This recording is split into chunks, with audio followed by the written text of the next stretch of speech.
This tutorial will cover utilizing library resources for maximum benefit.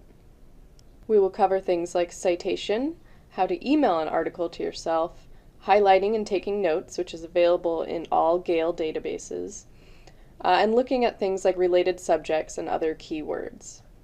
Today's demonstration will be done in Academic OneFile, which is a great multidisciplinary database. If you have any questions during the research process, please do not hesitate to contact a librarian. You can do this in person at the library reference desk or by selecting Ask a Librarian on the library's homepage. Here you have an option to chat live with a librarian. You can also email us, text us, or call the reference desk. Okay, so you've completed the initial steps of the research process by selecting your topic, for example, child abuse. We've narrowed our topic down to effects of child abuse in long-term cognitive development. And we've found a couple peer-reviewed sources that support our research. But now what do? Let's take a closer look at one of the articles that we found. So we have the option here to read the full article online, but we also have a toolbar right here on the right-hand side to help us out. Notice our first option here is our citation tool. This will open up an option for various formats or citation styles. So in this case, I'm looking at MLA 8. I also have the option to change this to the 7th edition. I can pull up my APA citation or Chicago. Okay, so if I want to use APA for psychology, here is my citation. I can go ahead and copy and paste this into the references page of my paper. Now, I will point out that these citations are created by humans. We make mistakes. They're not going to be 100% perfect 100% of the time. So while the bulk of the work is done for you here, please be sure to check these citations before you turn your paper in. You don't want to lose points for someone else's mistake. Okay, so let's say you're not sure how to check it and to see if it's correct, or perhaps the database that you're using doesn't have a citation tool. What can you possibly do? On the library homepage, we have an MLA and an APA citation guide. So you can go ahead and click on that. I can click on APA for psychology, and now I have the option to learn how to format my paper, or in this case, I'm looking for a citation for the article that I found. So I can select this. I have options here if I only have one author or 2 to 7 authors.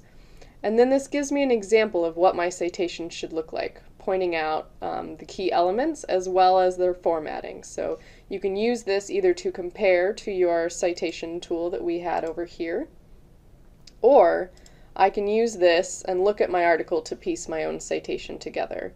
Okay, let's go ahead and take another look at the toolbar in our database. So the next option I have here is to email this article. Go ahead and click on email. This will go ahead and open up a form where you can enter your email address. Under content option, you can select full text. You can say that you just want the citation, or if we have an option here for PDF as attachment, go ahead and select it. That will actually send you a PDF of the article, and then you will have that forever.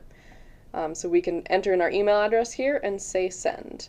Now it's important that you use this email tool. Do not ever copy the URL that's at the top of the screen here. This is not a persistent URL, which means it will never take you back to this article. So if you want to hang on to an article, use the email tool. And again, it's a good idea to send all articles to yourself, even if you're not sure that you're going to use them. Within this database, I also have the option to highlight and take notes. So if I'm reading this article online, I can go ahead and highlight certain parts that I think are maybe important to me or things that I want to remember. So you can grab that, I can click highlight, I can go ahead and select whatever color I want to highlight, and then I also have the option to take notes here.